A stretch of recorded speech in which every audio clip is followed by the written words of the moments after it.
The Nikki Clarke Show, transforming lives one story at a time.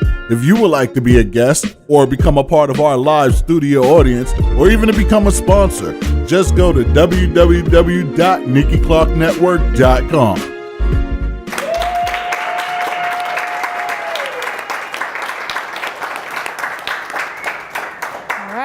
Welcome back. Sitting beside me is an author. She's a motivational speaker. She's an entrepreneur. Please welcome Aussie-born Marnie K to the show. G'day. Yay, good day. Could you say something in... G'day, mate. Can I get a glass of water? Oh, there you go. Better? You manifested that. I have to work on that, though. I've been here Did too you long. lose it after a while? Yeah. It's kind of like when people ask me to speak Jamaican patois on the spot. I'm like, what do you want me to say? Yeah, it doesn't come out as natural. Yeah, no, I hear you. Wow, I'm so glad that you're here. It's been a long time coming, and I'm so excited about all the many wonderful projects that you're involved in, and we'll talk about just some of them, in the time that we have. But you're born in Australia. Correct. And you have led many people, specifically women, in kind of understanding and embracing the power within. And you have a group called LIP, Ladies in Power. Can you talk a little bit about that? Absolutely. Well, a few years ago, I partnered up with two other incredible women that really had the same idea. That we all have so much potential inside us, and sometimes it takes, a mentor or the right environment to really bring that out, to create that level of comfort and courage at the same time. So we created these beautiful events that ended up being 500 plus women, all, inspiring and empowering each other to really go out there and go after what they want. So an incredible, incredible movement that changed my life. Okay. So at 27, you led a high-powered career, leading women to understand, their own power, as you described, and also accumulating over $100 million in business.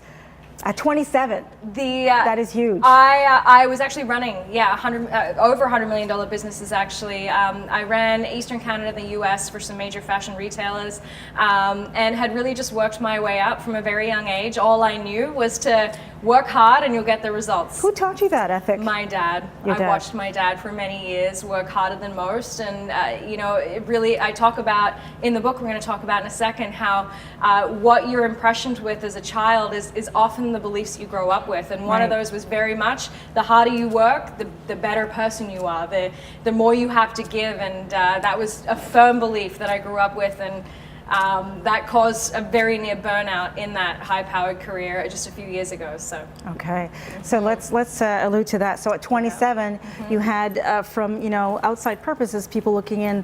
You had it all. Yeah. You had the money, you had the prestige, but something was happening inside you. You were crumbling from within. What was going on? Well, at that time, actually, my mother had passed away back home in Australia. Sorry to hear that. And that, for anyone that's ever lost, someone close to them, it changes your entire perspective.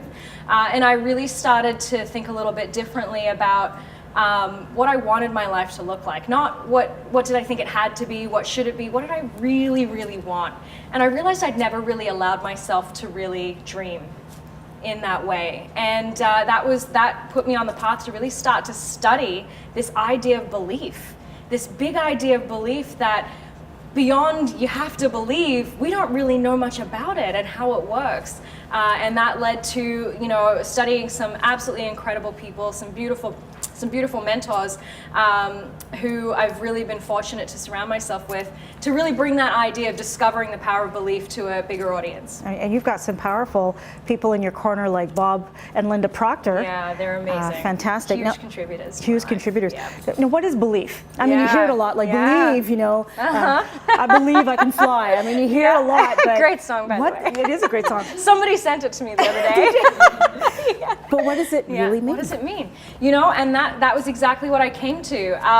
What I've come to learn, what I've come to truly know, is that we have beliefs about everything in our life. Relationships, family, love, money, career, business, you name it. We have beliefs, and a lot of them aren't even our own.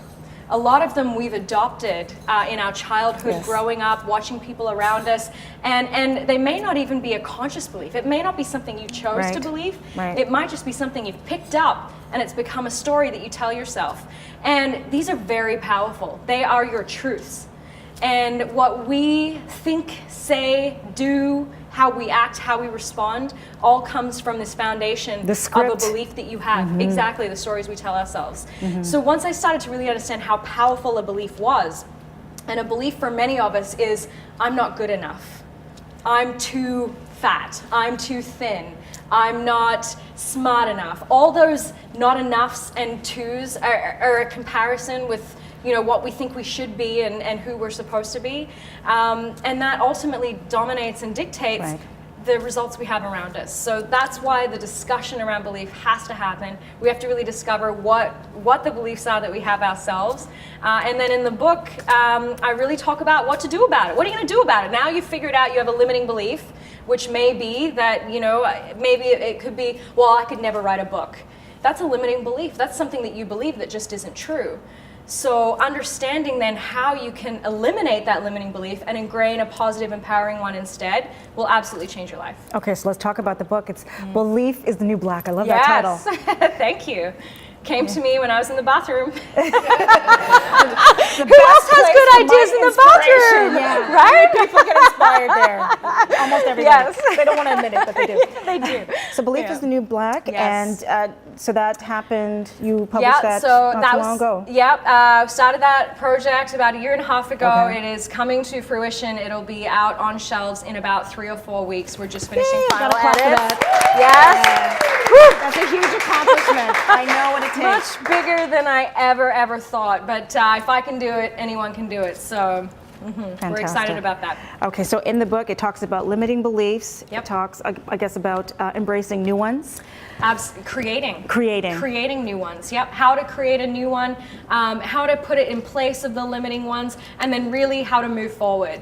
And I weave through it really the story of my entire life. I had a destructive relationship with my mother, which was why losing her was so difficult. Yes. We actually hadn't spoken in about 9 months.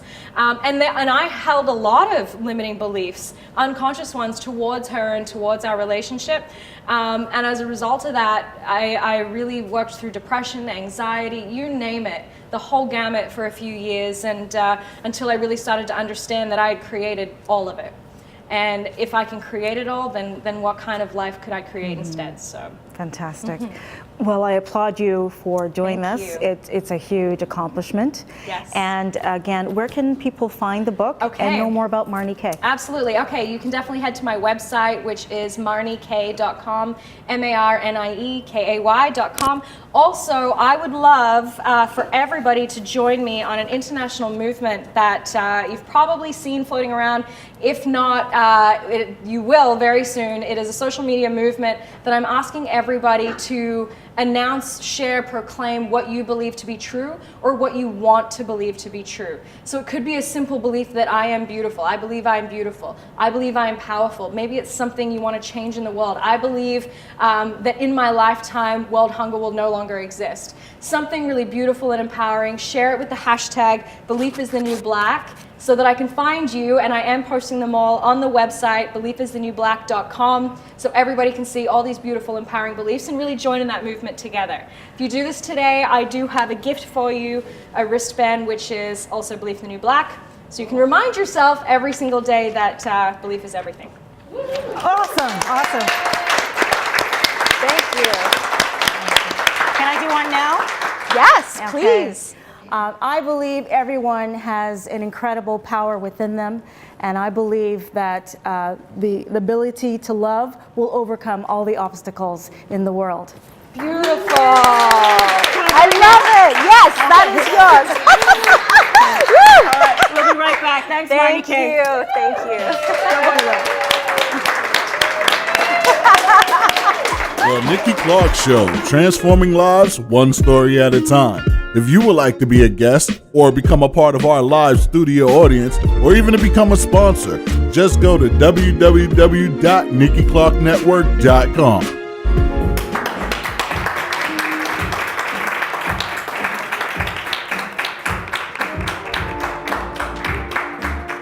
All right, welcome back. Sitting beside me is the lovely Eliana Ramshawala. Welcome her to the show.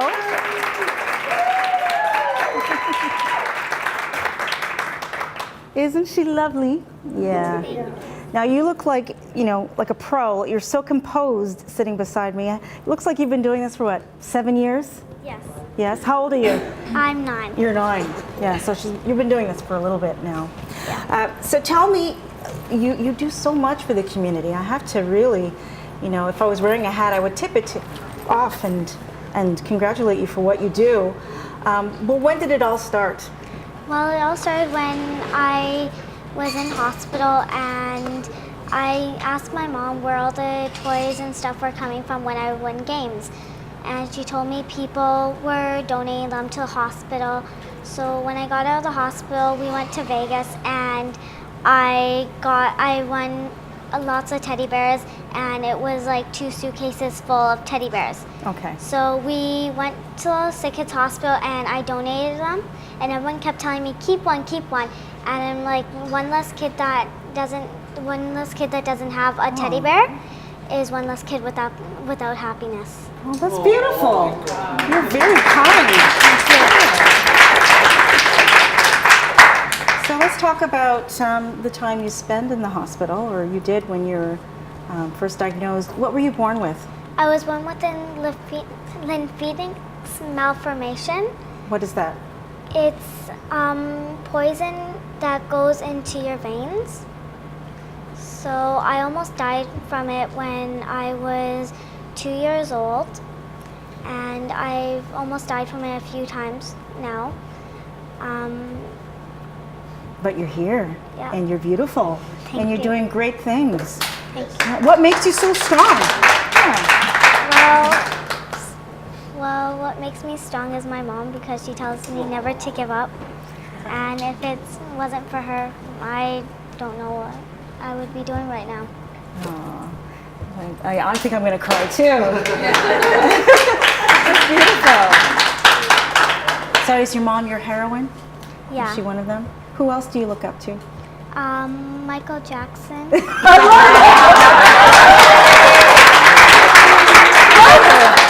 going to dedicate a Michael Jackson song for you after. Which one's your favorite? Heal the World. Heal the World. We'll see if we have that for you. So how do you get people to help you with your charity? And what's the name of the charity, by the way? The name of my charity is Aliana's Efforts. Aliana's Efforts. Yeah. Okay. And I post stuff on alianasefforts.com. And so you can find my next events or my previous events that I've been doing, and sometimes you can donate on the website. Okay. All right. So people can give anything, or are you looking for a specific denomination? Well, usually it's money on the website because that's easier. Yes.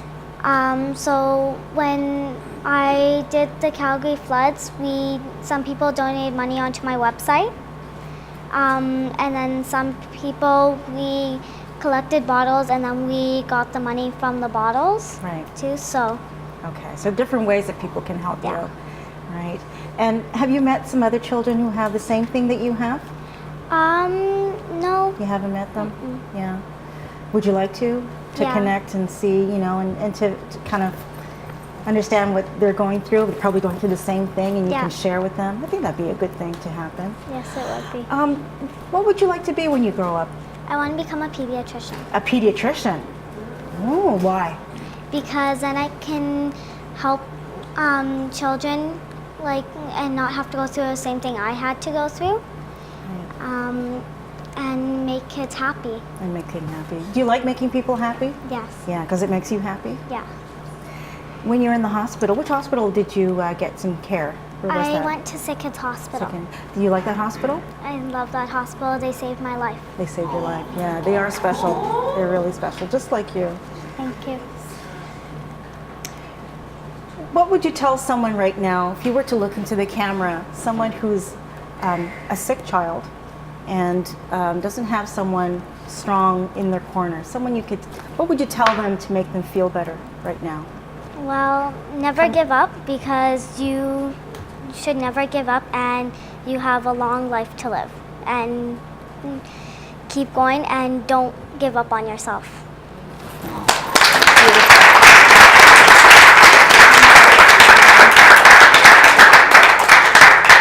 I think you're absolutely special, and I support anything you do. So if you'd like to come back anytime on the show, or if you need my help, you know where to find me. Thank you. Okay, you're welcome. And again, where can people go to your website? Aliana'sEfforts.com. .com. Thank you. All right, you're beautiful. Thank you so much.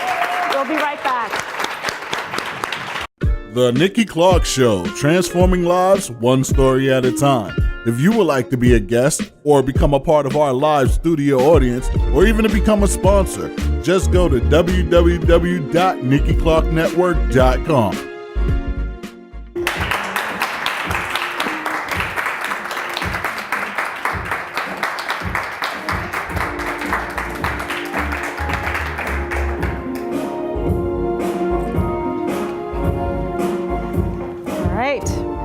Welcome back. Sitting beside me is a former educator and the author of Betrayal of Trust. Please welcome Barry Wright.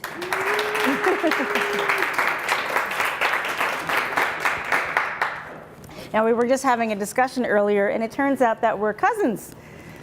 Last name Wright. Distant cousins. My mother was a Wright. Yeah.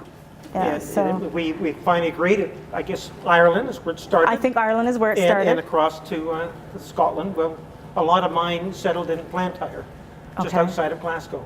Okay. I'm going to have to dig a little deeper with the family history, but I think that's kind of where it started, and it just kind of spread out after that. Absolutely. But it's a good start. And I'm really happy that you're back. You've been on the show before, and I thank you. And I'm really happy about the support. Now you've got the paperback. Last time you had the hardcover of Betrayal of Trust, which is it's a thriller. It's a suspense-filled book. Can you tell us a little bit about it for people who haven't been able to pick up a copy? The idea for me when I started writing the book started with a question, and the question was, what if everything you believed in turned out to be a lie?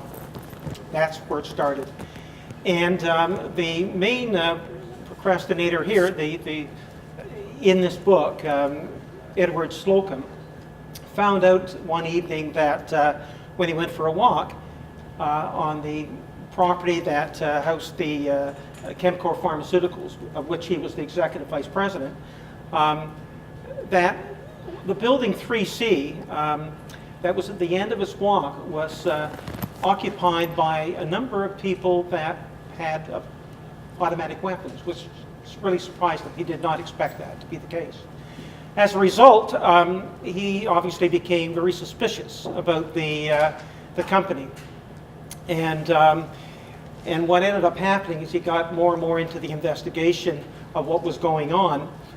It started him on a roller coaster ride of events that irrevocably changed his life and endangered the community itself. With him as well, he was fraught over the death of his wife that occurred a couple of years prior to when the story starts. And he was also, during this particular period, finding it difficult to deal with the rekindling of the relationship he had with his teenage sweetheart, Charlotte Bradley. And as the story, the early part of the story began to evolve, he also became very uncomfortable with what he believed to be the dishonesty of his good friend, John Elkhart, who was the other executive vice president in the company. The long and short of it is that Charlotte Bradley, who was a very independently strong lady, was also still in love with Edward Slocum. And it wasn't long before she decided to join up with him, along with her good friend Janet Thompson, to find out more about what was going on in Building 3C. The long and short of it is they quickly found out that a lot of things weren't what they thought it was going to be.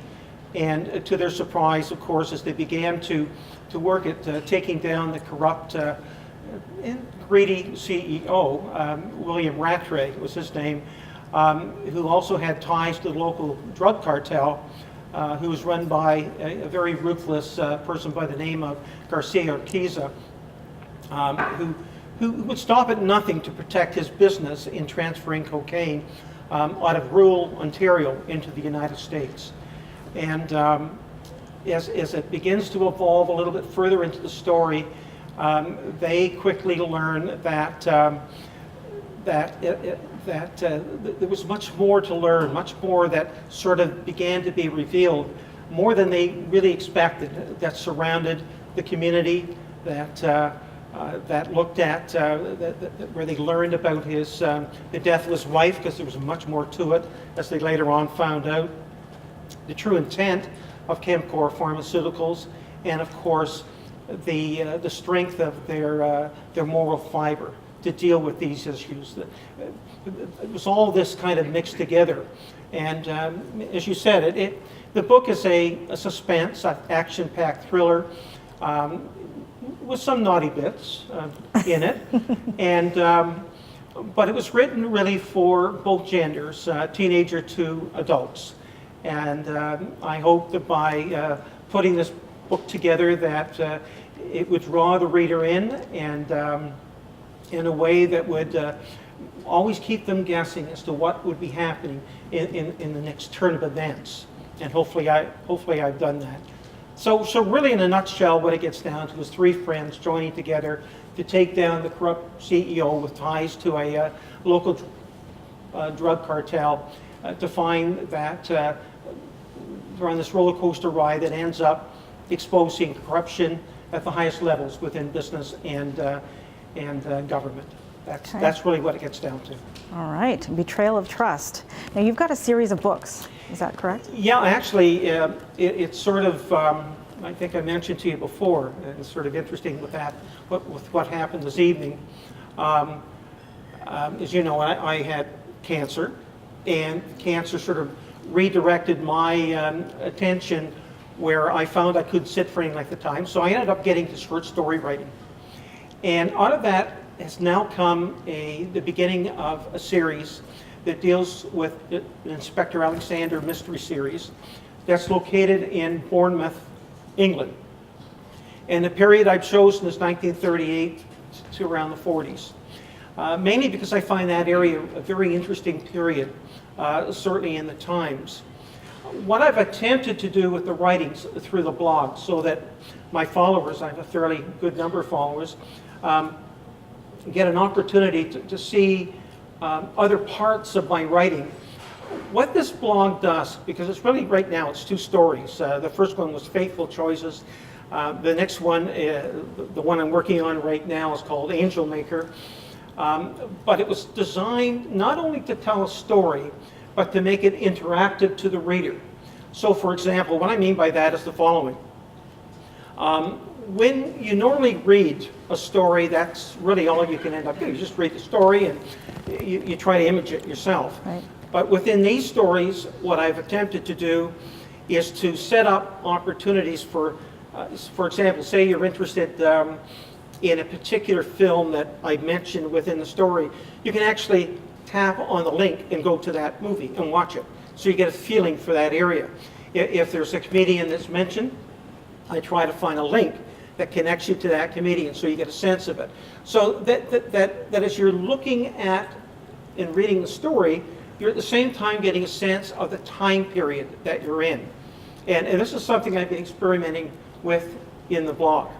Now, as I said, the second one that I'm writing right now, which is Angel Maker, the first part of that, the feedback I got from that, it scared the hoots out of a lot of people.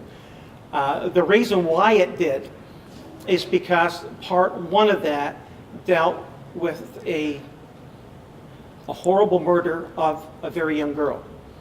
And I guess I went to the darker side of me when I wrote it. In the first attempt I did, I remember showing it to my wife, and she sort of went back and wondered, That's not like you, Barry. what is going on? And I managed to tame it down somewhat, but I got the same sort of feedback. And then from that, the other parts began to develop. Okay. That's where I am And now. they're working together. Okay. Where can people find a copy of the series of the books or Betrayal Oh, of well, Trust? if you go to my website, which is babywriteauthor.com, you'll find that it is available, of course, on Amazon. Chapters you can get online, or if you're over in Mississauga Square One, Anybody it's there? available. Yeah, can you get out to Square And One? Barnes and Noble, and so it's at the major book areas. And so everybody who would pick up a book tonight, you'll find my card on the inside with the ISBN number, which means that if you don't want any of those locations, you can end up going to, say, your favorite bookstore and pick it up there just by telling them what the ISBN number is. Okay, fantastic. Thank you so much. My pleasure. Appreciate what you do, and come back anytime. Thanks, Barry. Thank you All very right. much. We'll be right back. The Nikki Clarke Show, transforming lives one story at a time. If you would like to be a guest or become a part of our live studio audience, or even to become a sponsor, just go to www.nikkiClarkenetwork.com.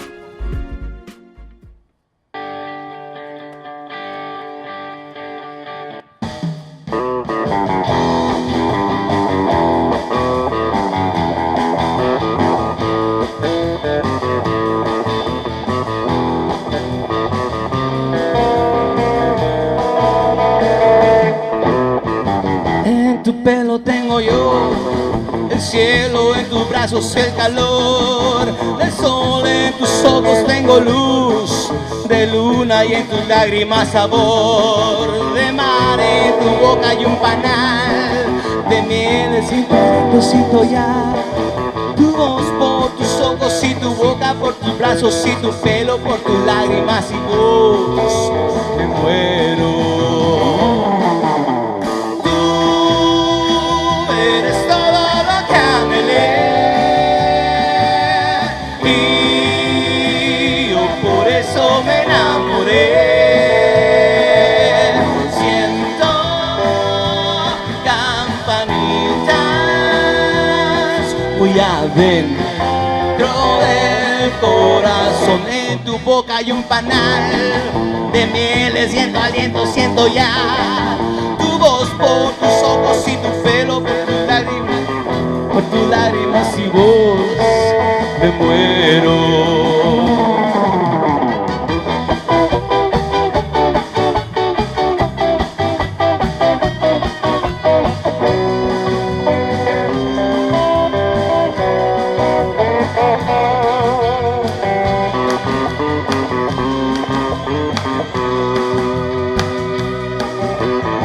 En tu pelo tengo yo el cielo, en tus brazos el calor del sol, en tus ojos tengo luz de luna y en tus lágrimas sabor del mar, en tu boca hay un panal de miel, siento aliento, siento ya tu voz por tus ojos y tu boca, por tus brazos y tu pelo, por tus lágrimas y voz me muero.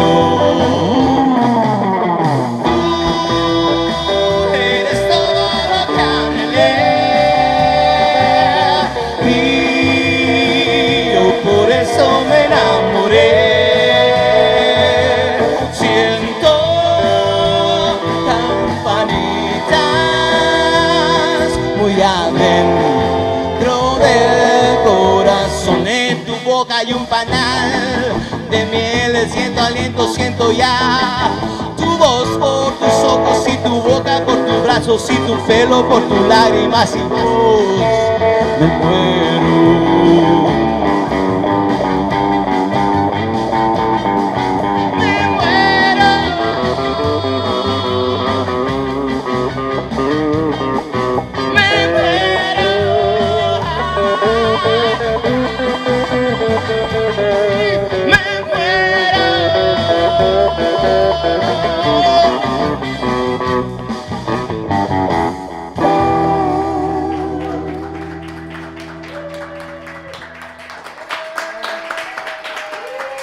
All right, that was an amazing performance. Sol Torres Band, you are Sol Torres, the front man Thank you very much Thank for you, bringing Nikki, to having me. bringing the Latin funk here. So the sound that you have is it's a fusion of Latin, funk, rock.